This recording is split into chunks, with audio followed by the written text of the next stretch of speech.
are present. And item C, new and previous matters. New matters for introduction are the 2021 City of West Allis Mayor's Recommended Budget. Mayor Devine. Thank you, Alderman Haas. Good evening, committee members. I know Alderman Rote and I came in this together, and a lot of you have been here for all 12 of my budgets, and I'm going to tell you right now, for the newer members, that I've never been able to come up here and just say, hey, this was an easy budget and it's a piece of cake. Once again, we were faced with a lot of challenges. We've had challenging years before, but none like this one. Beyond the revenue challenge, which has become chronic, I'm going to take this off so I don't steam up. We have a lot, as you could expect, of unanticipated costs relating to the battling of the pandemic and supporting staff and residents' health and safety. In addition to the pandemic, we were challenged by social unrest, not so much in our community, but as in our neighbors, where we have helped out. And above all, we have, as many of you are aware, a national election going on. And it's been a lot of extra work by our clerk's staff. So I want to thank all of our staff and all of our employees, specifically the health, the police, and the clerk staff, but all of them in adapting to these changes that we've had to put forward. So I think it's safe to say we're in pretty good shape in managing the fiscal situation during 2020, but I do have, and I think we all do have, concerns going forward long term. So looking at this budget, I will say there are three areas that I put priorities in. Long-term planning, prioritizing our neighborhoods and broadening our neighborhood associations, and continued economic development. And I just want to touch on a couple of the highlights, and then I'll turn things over, if it's okay with you, Mr. Chair, to our city administrator to go into a little bit more depth. First thing I want to touch on is Alderman Chaplesky worked on this, but we are going to be launching the Parks Subcommittee with 2021 goal of creating a preventative maintenance program for the city and getting a good grip on all of our parks and open spaces. The second thing I want to touch on falls under the city's strategic goal number 2, quality of life, and that is to work on creating a work group with various members of the committee to establish a long-term plan to provide resources and improve the quality of our senior programming in the city. The third thing I'd like to highlight is another work group being created, and that is to work with police department, fire department, the commission, city officials, health commissioner, and the fire chief to explore collaborative services in the delivery of health and medical services between the health and the fire department and look for synergies there. I want to, under citizen engagement, expand the role of our communication strategist and work on community engagement and project management duties there, including further coordinating the neighborhood associations. I also am looking to create the neighborhood improvement and community engagement program with existing staff. That would be mostly existing staff. That would be the NICE program, which would increase the quality of life, utilize our community development block grant funding for neighborhood programs and projects that will bring our neighborhoods and community closer together. With the departure of our community development director, John Stiebel, who will be missed, we are looking at tapping into the talent in that department. There are a lot of very skilled, very bright employees, and we're looking at fine-tuning the roles of that staff to utilize their strengths and their skills. We are also looking to move housing over to the health department because we feel that they will be able to also, I keep saying establishing some synchronization, but I think a lot of housing and health department services will work well together, and I think they'll be able to fine-tune working together. So those are just kind of some of the bigger highlights, and I just want to quickly once again thank all of our staff for adapting to this very bizarre 2020. And I also want to give a special thanks to Chris Moen, who's our interim finance director, as well as City Administrator Rebecca Grill for all of the coordination and oversight and input on this budget process. And I can either take questions towards the end, or if anyone has any questions right away.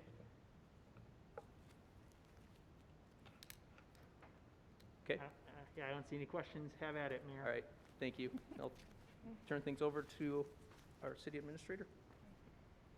I'm Rebecca Grill. I'm the city administrator for the city of West Allis. I'm joined, as the mayor said, by Chris Moan, who's the interim finance director. I'm going to go over what is contained in the city budget, some high-level initiatives and things like that, and just explain the different priorities and demographics of the city. As you're familiar with, the city has mission and vision statements. From these, we've created 5 strategic goals: image, brand, destination, quality of life, citizen engagement, economic vitality, and excellence in government. So all of the budget business plans of the departments are focused on one of 5 of those goals. The first one that the budget contains is regarding the image, brand, and destination, and some of the things I'm going to talk about the mayor already mentioned.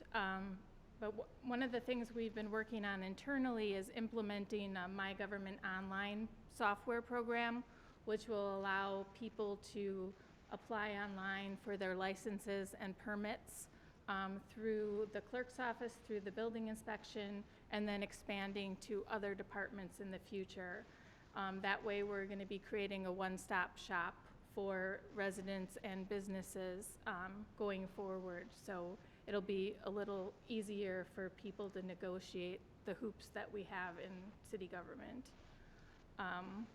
We're also going to be working on creating or enhancing the current programs to improve the residential main streets, facilitate tourism opportunities driven by the Artscape initiatives and the mural projects. We had a lot of momentum with those this year, despite the fact that the tourism industry and our hotel room tax was a fraction of what we estimated due to the COVID pandemic. The last item on this screen is, as the mayor mentioned, to focus on the parks and open spaces.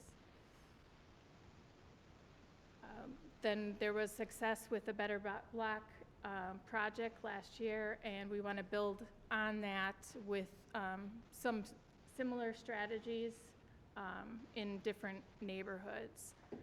And then working with all the departments to improve the parks, neighborhoods, and streets, to improve the image but be fiscally responsible, and then work on a long-term economic development strategic plan. For the quality of life priorities, continue collaboration with the school district to provide another school resource officer at Lane Intermediate, work with the landlords and city departments to reduce the need for interaction with rental properties, update the 10-year comprehensive plan, and the next 2, the mayor mentioned the work groups for the senior center and also the health and fire department. Under the 3rd goal of the strategic plan, it's citizen engagement. Some of these items you probably saw in our last year's budget, and a lot of them were derailed by COVID, so we weren't able to get to them. One of the things was the customer feedback and citizen feedback surveys, so that's again in the 2021 priorities. The expanded role of the strategists, working to expand our outreach to more of the citizens in the city by providing Spanish residence guides and all other programming for Spanish-speaking population, creating the neighborhood improvement and community engagement program, and then implementing a digital ambassador program that is to expand our reach with our social media platforms, getting citizens engaged and sharing that information so that it's not just city staff. So growing what we currently have with that. Oops. Number 4 is economic vitality and sustainability, the budget priorities. The mayor mentioned this already.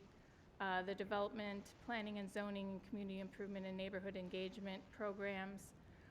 The continued implementation of the structural deficit work group. We spent a significant amount of time this year coming up with recommendations that were presented to the council. We've implemented a few of them already. One of them is the reduction in workforce program. We've had 15 people take part of that. It will be between now and the end of 2021. Supporting the expansion of the redevelopments that we have, building on the Alice Yards, Element 84, the West, and looking for other similar opportunities in the future. Having the building inspection and assessor's office work together for residential evaluation, improve the accuracy of the records. Looking at focusing on enterprise-wide risk management and our emergency government programs. While we don't have a complete program in place for emergency government, we've been operating under those things since about March 17th. So we're having live exercises in that for the last 7 months. Working with the police department to do electronic parking system. We spend a lot of staff's time in the police department and at City Hall with issuing parking permits for staff, for citizens, and we really like to get that online. There'll still be availability for people to come if they would like to come in, but there's a lot of people that would like to do it more online and also expand our payment processing where we accept the credit cards and things like that. For the last few years, we've used the retired squad cars for building inspection staff. I believe we have about 11 of them in use. We'll continue to utilize that and possibly move beyond building inspection. There's other departments that could utilize them. It doesn't always work well because some of the vehicles it's more costly to repair them, but then we get rid of those instead of spending a lot of time fixing them.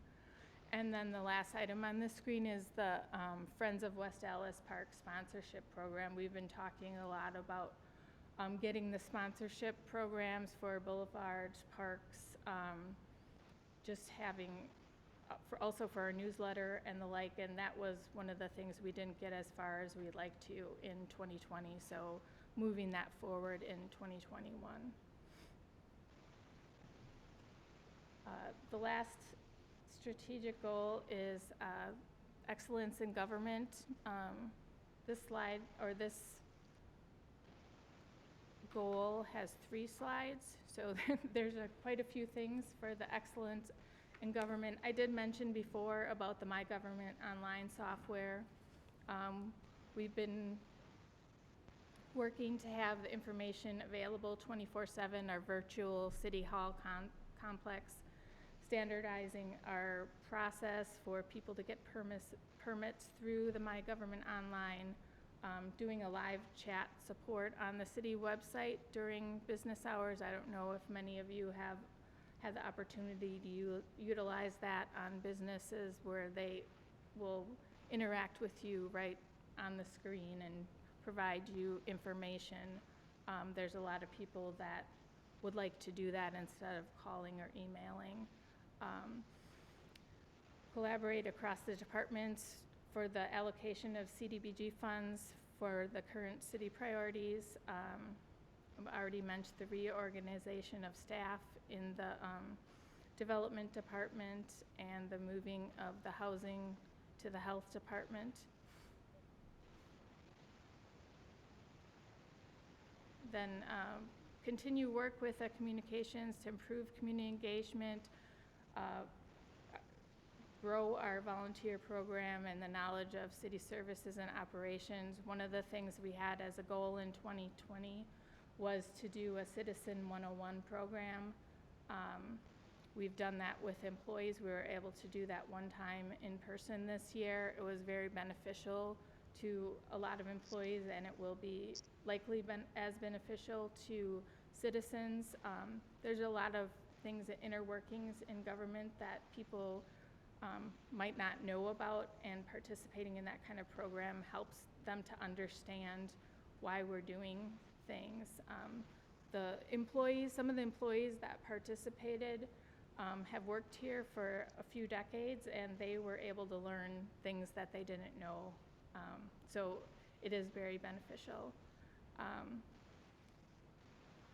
Then strengthening the service delivery by revisioning activities of the outward-facing departments, notably the health, library, police, and fire, moving the zoning inspector position from building inspection to the planning and zoning program, sharing the building inspector with assessor, I mentioned that before, and then the consolidation of 6 positions to 3 and reclassifications in the health department, and then working with Public Works to grow their 2 program areas, electrical and grounds, and then an operations section that would oversee the superintendents. One of the things that COVID pandemic fast forwarded was the creation of the customer service center for the city. That was something that we had planned on looking towards in the next year or 2, but because of security and health and safety concerns, that was moved forward with the approval of the council. So we've been operating under that. I believe we started in the beginning of July. So that's been somewhat favorable for citizens, providing one area where they can go and get assistance. It is a learning curve for some people that are used to going department to department, but I think in the long run, people will learn to like it, or at least tolerate it. Other things we're working on is creating a comprehensive retiree benefit guide. The Human Resources Department has done that for active employees, expanding that to the retirees so that people are able to understand their benefits and presenting it in a way that's more understandable and in one place. Looking at creating a seasonal provisional recruiting approach. Right, in the past we had done spring provisionals, summer provisionals, fall provisionals, student workers, and those kind of things, just doing that in one recruiting, but an ongoing thing. It's just one of those streamlining things. Working on finishing our brand, the web page for recruiting and our HR department. We have a document management system called DocuWare that we've been implementing. It's a very strong system. Once we get it up and running, we'll be able to use it to digitize processes and just find records a whole lot quicker. Recreate the employee handbook. I believe the last one was from 2010, which was before Act 10. So that's long overdue. Reduce time to fill the vacancies, and then revise a affirmative action and establish a workplace diversity program. Working on our wellness committee, and then starting a next generation leadership group. There's a lot of, in the next few years, there's a need for succession planning and growing leaders. We have a lot of really outstanding employees that have a lot of potential, and it is really important to grow them for when the next, for when this generation leaves, and so that we have a strong knowledge base going forward. Work with the staff to continue implementing the structural deficit recommendations, and then 2021 is the last year of the strategic plan, so we need to look at revising that or refreshing it based on the resident survey we did last year. And then the last item was the city clerk, changing the city clerk to a deputy city clerk position. So those are all the things that are in the budget, and then the next slides are more of the technical components of the budget, just to overview. So we say that we have these same challenges over and over. We have the taxpayer financial limitations. We are limited by our participation in the expenditure restraint program. I'll explain that a little bit more in the subsequent slides. We're always competing with other municipalities as well as the private sector to recruit and retain high-quality employees. We have significant maintenance needs for all of our buildings. You're familiar with that when we had the facility study. Also, we have a lot of our aging infrastructure, the roads, sewers, the street lights, which need to be replaced, and then lastly, the levy limit. But typically, we haven't had to worry about that in the city because we're up against the expenditure restraint limit first. Here's some of the demographics of the city. So when we talk about the taxpayer limitations, the median household income is $50,000. The per capita income is about $28,000. The age is around 40. Median age is 40, and then 62% are white collar, 23 blue collar, and 16 services. We also have 34% of the people that are high school graduates, and then 25 with some bachelor's or graduate degree. This is a little bit more different way to display this as far as the educational component, but I think on this slide, the more interesting part is the breakup between the generations. You can see how it's broken down from the silent and greatest generation down to the Gen Alpha, which I guess is the new term for people after Gen Z. But most of the population in West Allis is between 18 and 65.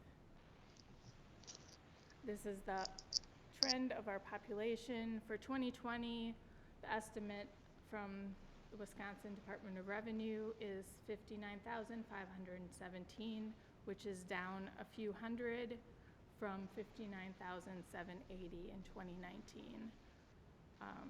Hopefully, once the census is complete, maybe we'll have a readjustment of that population, but since 2012, we've been having it going down each year. The expenditure restraint program, many of you are familiar with that, but I just want to go over it a little bit. It's provided from the state to limit how much our budget grows each year. It's calculated based on a formula. It cannot exceed the inflation rate, adjusted by the growth in our municipal property values. Being a built-up city, there's limited growth, which is why the redevelopment is very important here. The current estimate for the limit this year is $1.352 million. If we remain in that limit, the estimate is to receive $1.59 million, or approximately 2.16% of our general fund budget. We won't receive the final number until the end of October, beginning of November, which makes it a little challenging to put together a budget. But Chris and I worked to put a pretty conservative budget together. So it was much different than last year. We had much less of a gap when we started. Last year when we started, we had a $4 million gap. This year there was one less zero. So 400,000. So it was a lot easier to fill that gap with the help of the departments and Chris. So what does the expenditure restraint program mean? It means that in order to participate it, we can't increase the budget by more than 1.352 million. So in 2020, the general fund budget was 62,689,500. That should be a comma there. And then, so in 2021, it cannot exceed 64,051,114. One of the other challenges we have, as I mentioned, is the retention of the high quality workforce and recruiting. Overall, we have 665 total positions. 104 of them are not benefited. The benefited positions are 560, a little over that. We actually have moved down from 2020. We were almost at 574, so we're down about 13 positions, partially due to the reduction in workforce, but also looking at different ways of utilizing positions differently when people leave and things like that. So we've been able to reduce that because the most costly part of the budget is salary and benefits. So there's 524 general fund positions, and then about 50 of them are funded through other funding sources like grants and things like that. As I mentioned, salary and benefits make up the most part of our budget. In 2020, the salaries were 34 million, and then this year they're going over by a little bit over 35 million.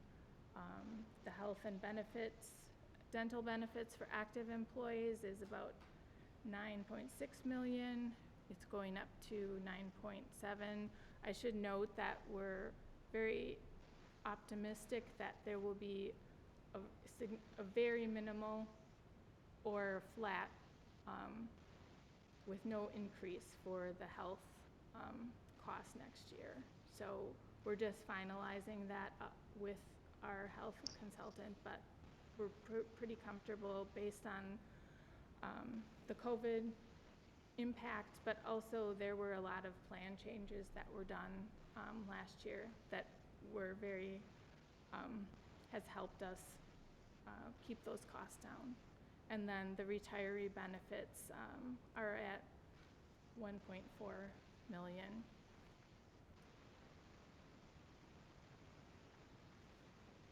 Here's just an illustration of personnel by the function.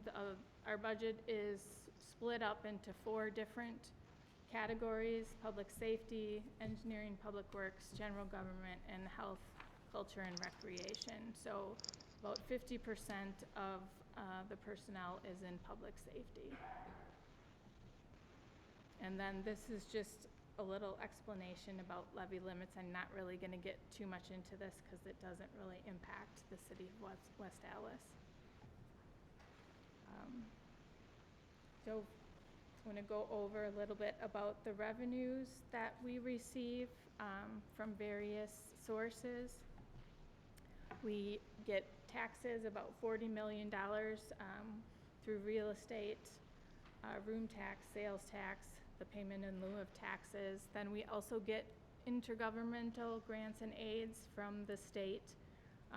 All of them are listed there.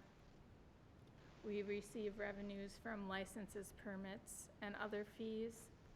and then penalties and forfeitures, and then various miscellaneous service transfers, reserve funds, and capital projects. So the majority of the revenues are from taxes and real estate taxes from the citizens. We've tried to work with the state legislature to change the funding structure in the state, but so far we haven't been successful in doing that. The state of Wisconsin is one of the states that relies mostly on real estate taxes, which is challenging because of the impact on the citizens, but also the desire for the services.